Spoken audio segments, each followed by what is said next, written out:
কি রে মুন্না, তোর ওই দিন দেখলাম খুব মনটা খারাপ। এরপর তুই যে কাজটা করতে গেছিস এটা কি ঠিক করছিস?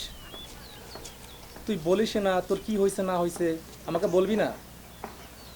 দোস্ত, আমি কি করবো বল দোস্ত? আমি তো বলছি কিন্তু তারপরও বারবার আমি ব্যর্থ হচ্ছি। কি করবো আমি বল প্লিজ দোস্ত, আমি কি করবো? তুই আমাকে বল দোস্ত, তুই আমাকে বল আমি কি করবো দোস্ত।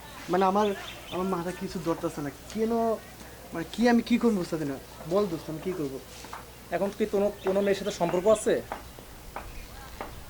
সম্পর্ক না থাকলে একটা মেয়ের সাথে এত কাহিনী হয় কেন?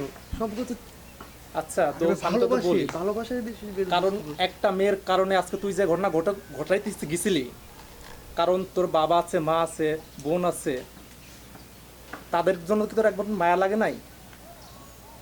আজকে তোর মেয়েটা বড় হয়ে গেছে অনেক, যে জন্মদাতা পিতা জন্মদাতা মা তোর কাছে অনেক ছোট হয়ে গেছে তার আজকে। দোস্ত প্লিজ আমার একটা কথা শুন দোস্ত, আমি কি করবো এখন? আমি তো দোস্ত বারবার ব্যর্থ কারণে আমার এই অবস্থা। মৃত্যু আমি ছাড়া বলি আমার তোকে, মানে শোন, মৃত্যু ছাড়া এত কথা আমি কিচ্ছু জানতে ভাবি চাচ্ছি না, প্লিজ দোস্ত। কারণ আমি তোকে আজকে বলি, এর মতো মেয়ে হাজারটা কুরবানি দিবে আজকের থেকে। আমি তোকে ঢাকা শহর নিয়ে যাব, তোকে ঢাকা শহর নিয়ে তোকে আমি স্পেশাল ভালো একটা মেয়ে দেবো।